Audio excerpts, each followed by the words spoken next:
Raha versus Eric. Now, right off the bat, I don't have a dog in this fight. I think that there are some unsettling things in both of their cases. If you don't know what I'm talking about, let me just kind of just summarize it up a little bit.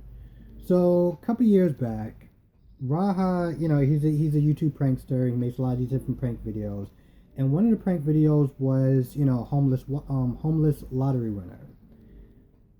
And long story short, he helps this guy named Eric, and he gets him a house, and sets up a GoFundMe to really get this guy back on his feet.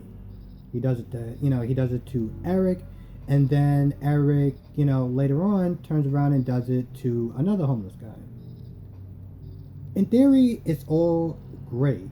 And it's unfortunate that it went so fucking sideways, because in reality, the idea of this is that, this guy is helping out this homeless guy, gets him back on his feet, this guy is helping out somebody else, and it just goes sideways so fucking fast. Um, you know, Raha disappears. Eric makes a series of videos, talking about how Raha did him wrong, and he never had access to money, and the GoFundMe, every time he wanted access to get a little bit of money to pay for his own stuff, to pay for meals, he always had to sit there and run it through Raha. And so he made a series of videos pretty much talking about how Raha did it wrong. Now, my issue with Eric is that he comes across as ungrateful. Listen, at the end of the day, no matter if you are on his side, if you are against him or whatever, he helped you get out of poverty. He helped you get out of the place that you were in. You were living on the streets. He got you an apartment. He got you a house. He got you a hotel. He got you back on your feet. And to be constantly shitting on him and talking about how you did him wrong is like, it's fucked up. He did you wrong, bro. You wouldn't even be in a position if it wasn't for him. And this is how you sit there and repay him. This is how you decide to act. Are you kidding me?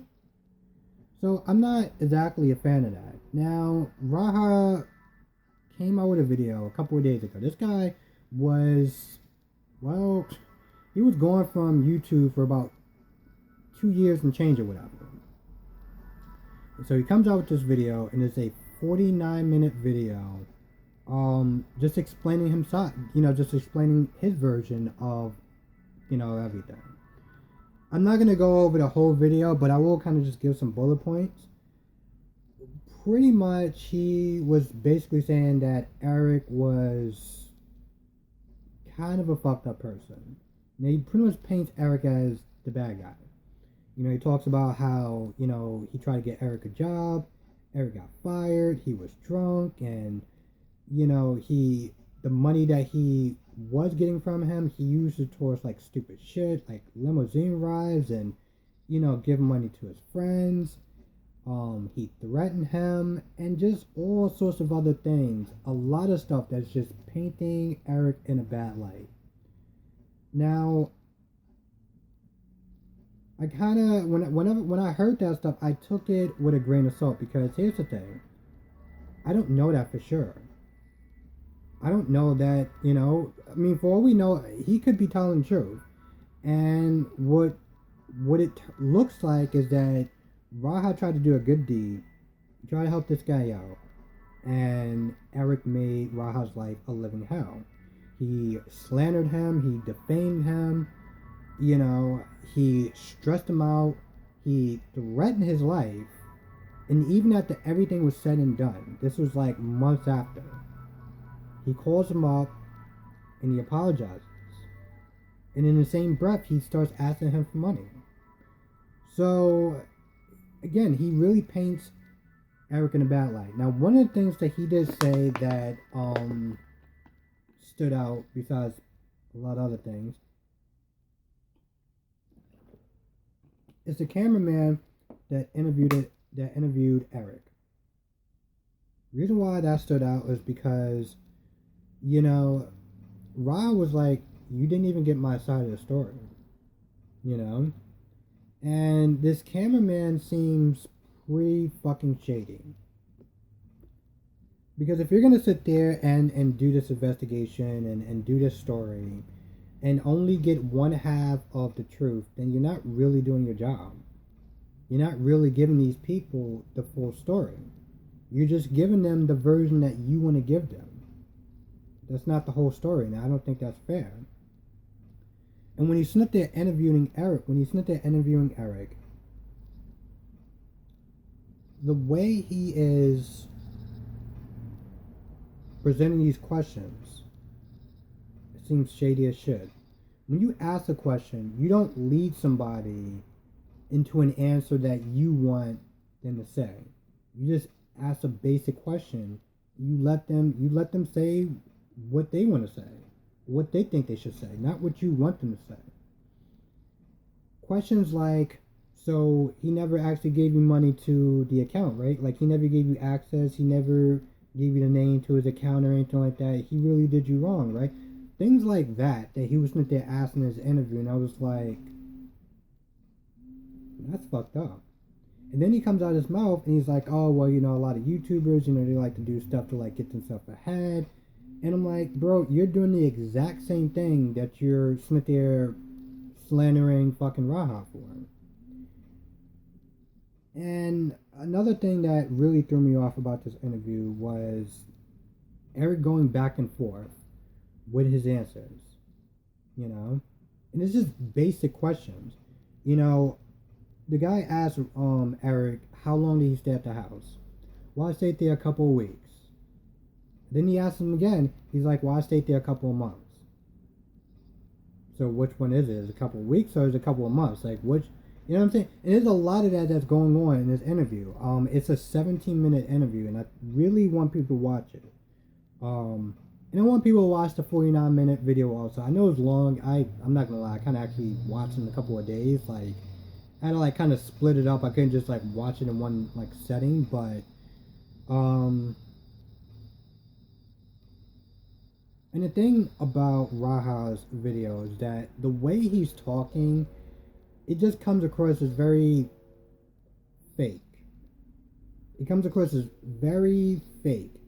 There's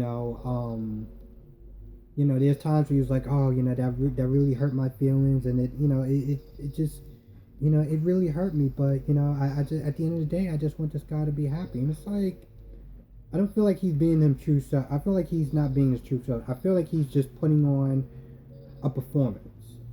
And I don't know if it's to make himself look better or whatever, but something about it just doesn't come across as honest.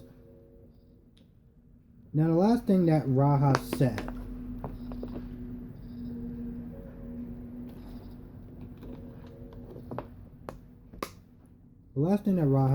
was, a lot of my fans was asking me, am I going to be coming back to YouTube?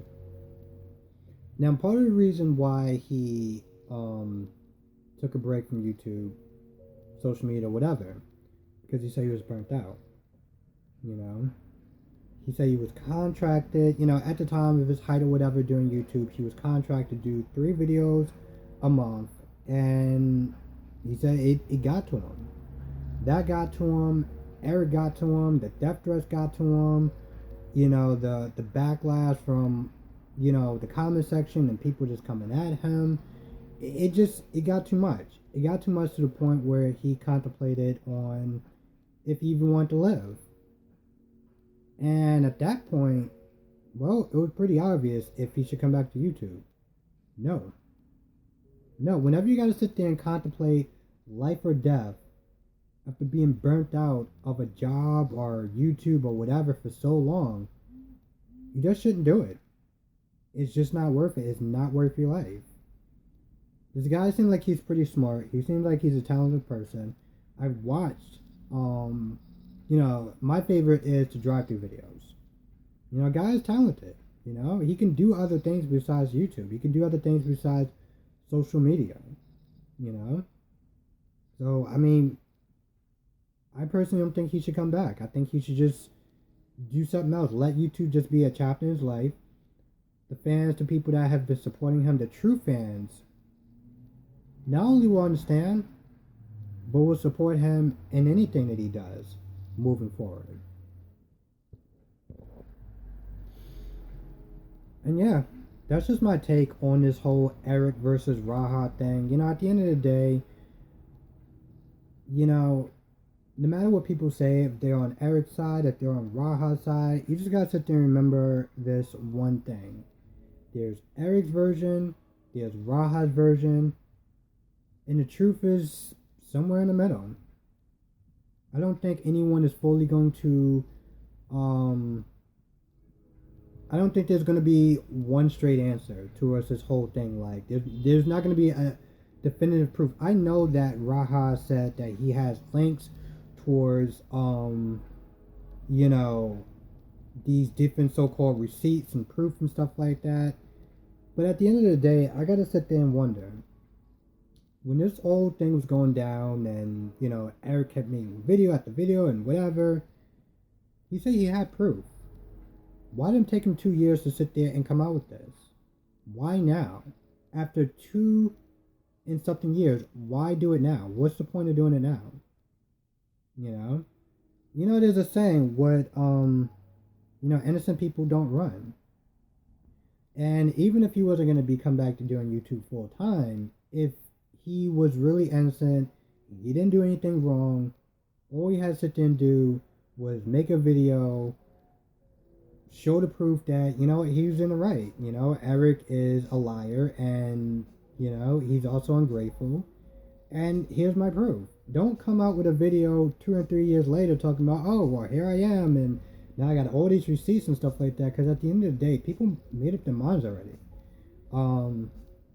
That's not to sit there and say that anything that he pulls out now is invalid. It's not. But it's one of those things where you gotta sit there and just ask yourself, like, something just kind of shady about the whole thing.